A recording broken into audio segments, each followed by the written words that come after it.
Hello, dear students. Welcome back again with a beginning of a series of lecture that is very important in respect to competitive exams, in respect to prescribed syllabus in college and university level syllabus. So the series begins from the sonnet Loving in Truth, from the sonnet sequence Astrophil and Stella. And in this lecture, I will discuss in details about the sonnet, about the sonnet sequences that have been written by various sonneteers throughout the ages. And of course, the background of the poetry, the introduction of the poet, and the poem, the sonnet itself, with word notes, analysis, and of course, with the figurative uses, with the poetic devices that are found ample in this sonnet. So let's begin with sonnet and sonnet sequence. How the term sonnet and the sonnet sequence come into vogue. The term in my earlier video, I will give the link in the description box. In the earlier video, I have given details analysis or detailed lectures about the sonnet and the emergence of sonnets. Now, in this lecture, I will give you details about the tradition that is coming up about sonnet sequence. The why sonneteers used to write sonnet sequence on a particular subject, particular object, or particular theme. The tradition of sonnet sequence has been coming up from Italian model, from the Italian poet Petrarch and Dante. Petrarch used to write sonnet sequence to win her love. At that time, the lady lover is considered or is regarded as a worshipping idol. And the lover, male lover, is very much desperate to get or to win the love of a lady love. But the lady love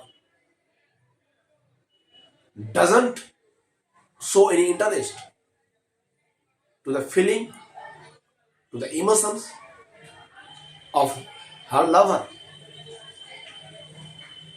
She generally denies or rejects the love appeal, the approach of the lover. And taking the theme, taking the subject matter of this the sonneteer used to write sonnet in, lament, lamentation, or in showing his interest, in showing his futility to gain her love, to gain his love. So the sonnet sequence is all about the grief, the love pangs, the love longing for the lover, for the sonneteer. Got it? So Petrarch used to write sonnets for her lady love, Laura.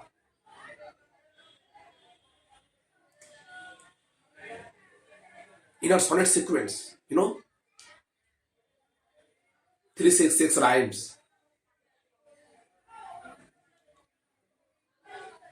Similarly, Dante used to write for her lady love, Beatrice, in her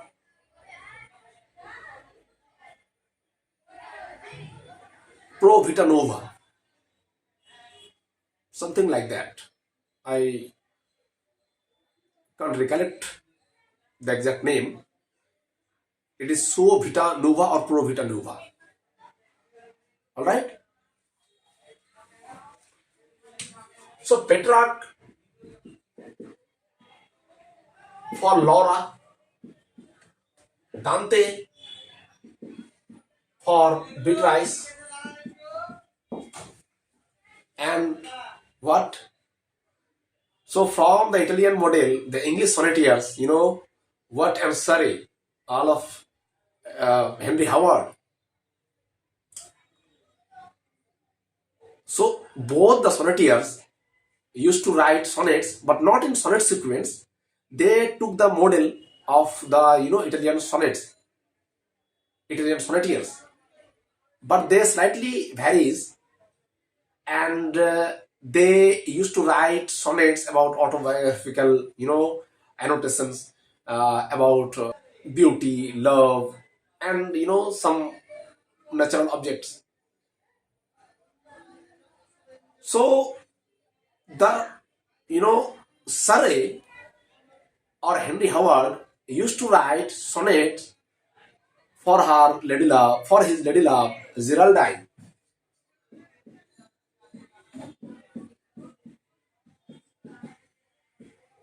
And White for what sonnets is autobiographical, mostly.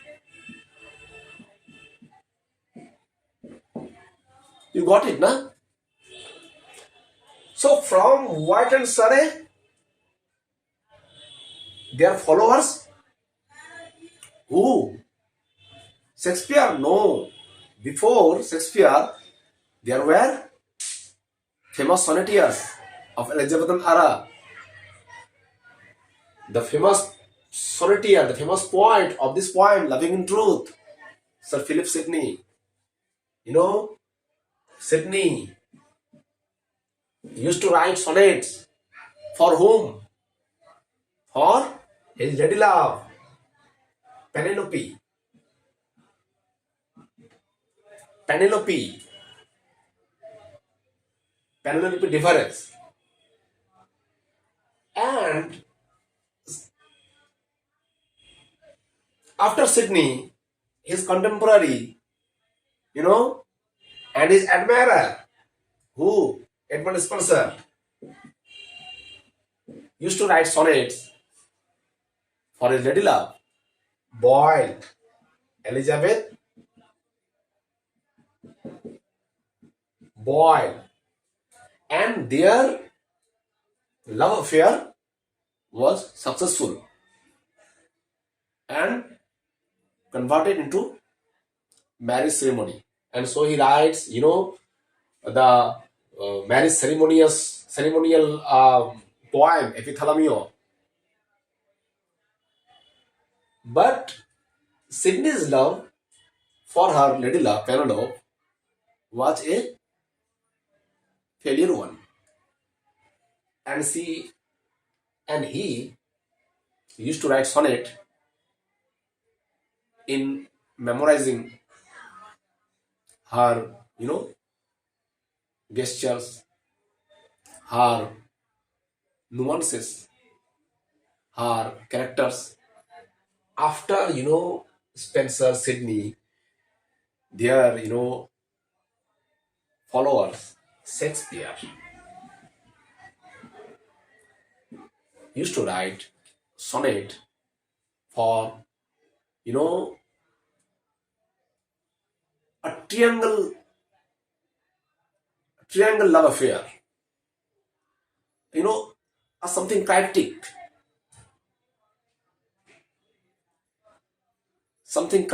and something very much suspicious. He did not reveal the original name of his admirer, of his lover. So he used to write for someone, Mr. WH, and and a and one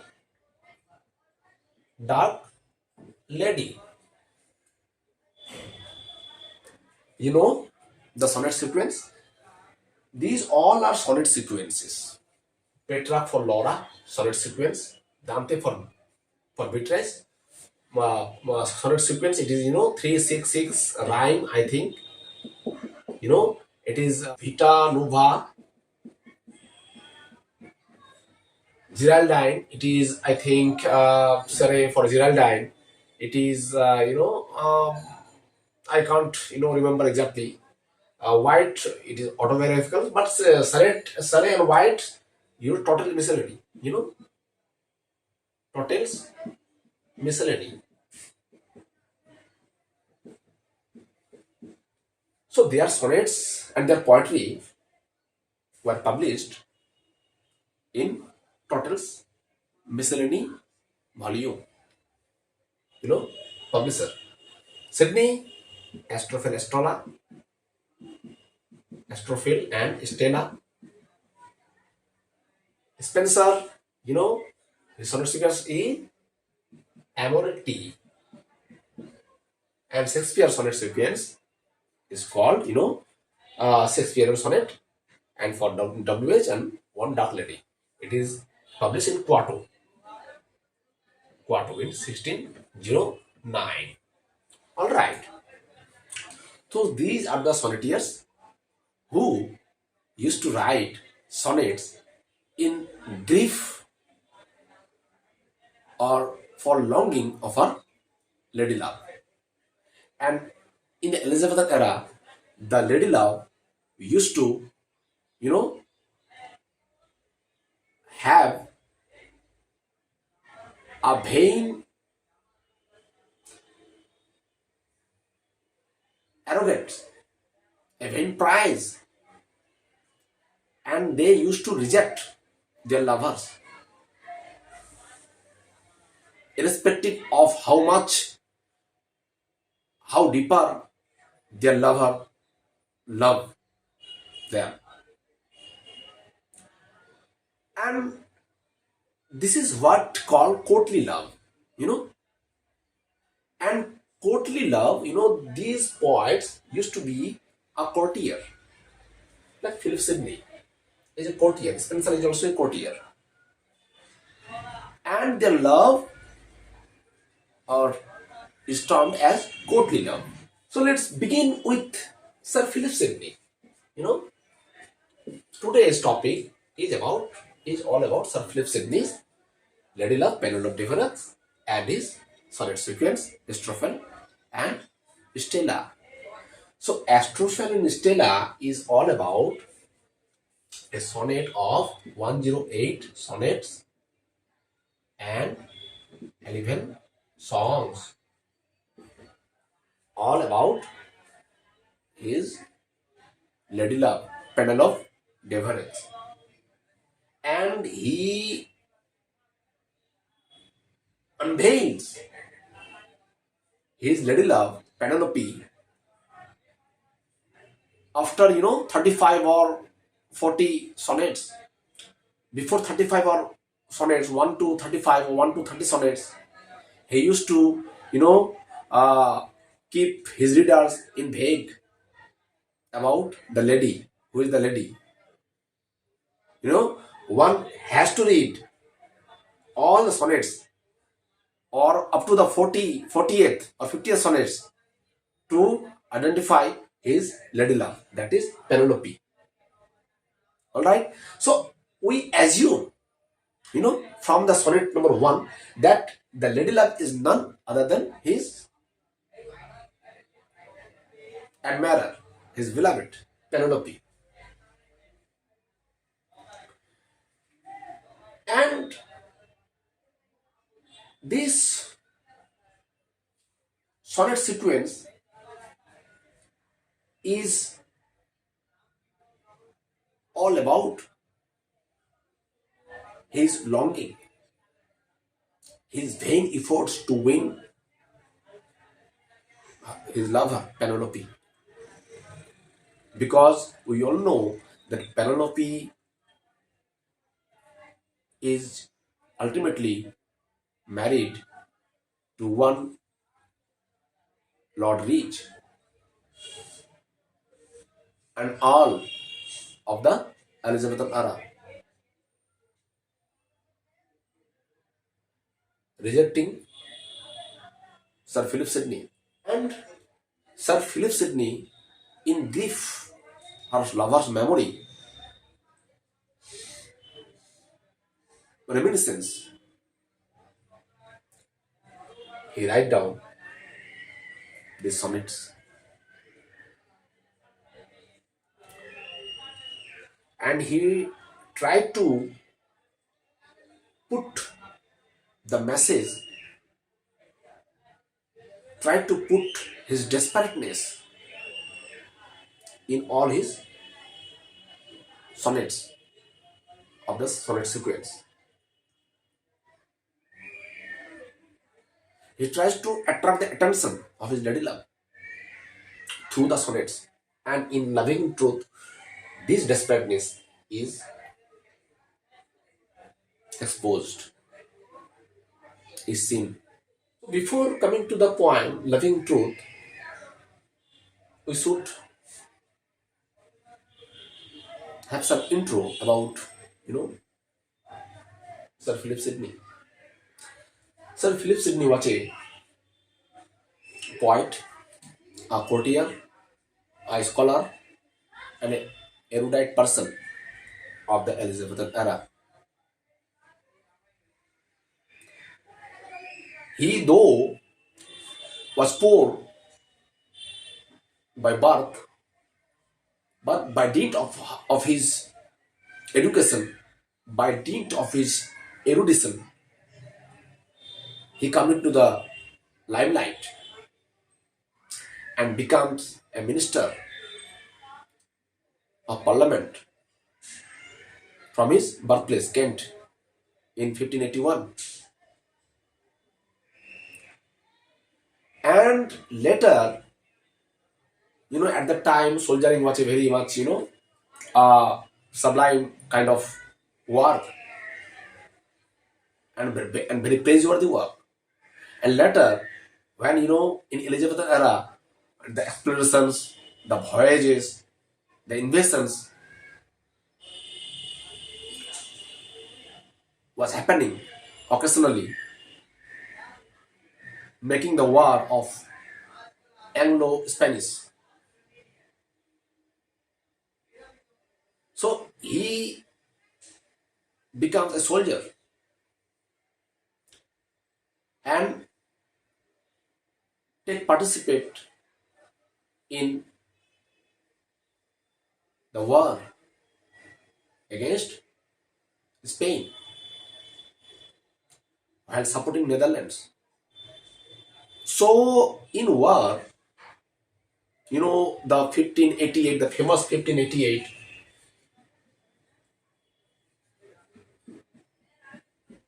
Spanish Armada defeated. The then Spain was very much powerful, and the soldiers and the armies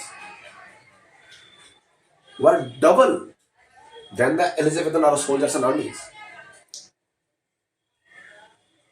And they come to invade England in the Elizabethan era through fleet, by the sharp decision of Queen Elizabeth and his courtiers. Somehow they managed to defend themselves, and Spanish Armada, the fleet of Spanish, soldiers, armies were defeated in 1588. The famous, year 1588. So before 1588, Sydney was died, but the war was, on the verge. So in war, Sydney was fatally injured, and this injury finally succumbed him to death in 1586. So he was a soldier. He was all through a soldier, and a very kind-hearted soldier. The moral story of Sir Philip Sidney. The story. Sir Philip Sidney once in a soldier wounded, and his company gave him a bottle of water, and another wounded soldier very wistfully was blinking at him, and Sir Philip Sidney, not quenching his thirst, gave the water bottle to the other wounded soldier, saying that thy need is much necessary than me. So he was a very kind-hearted soldier, and it is very unfortunate that his tenure, you know, his lifespan was only 32 years, and in his 32 years of age, he has written so many sonnets. He has written a treatise, a treatise, a, a treatise against the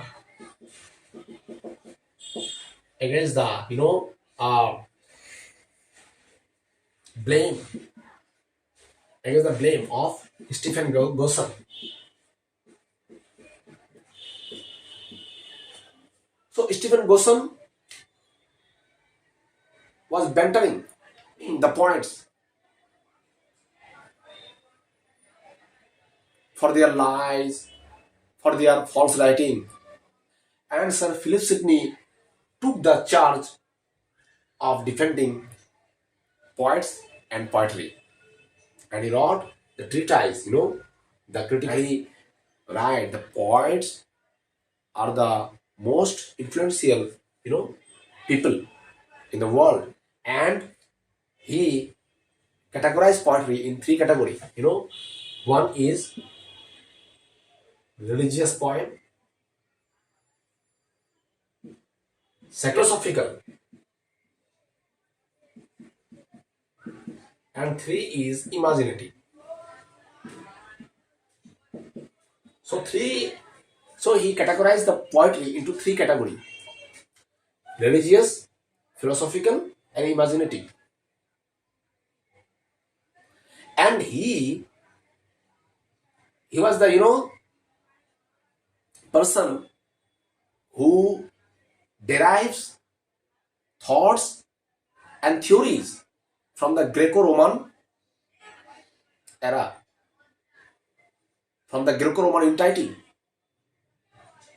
from Greece, from Greeks, philosopher Aristotle, he learned the lesson of poetry as a teacher who used to teach. And from Horace, from Italian Roman poet Horace, he take the term delight. The poetry will be delightful. The sole work of poetry is to teach and to delight. So that from the Greek and from Roman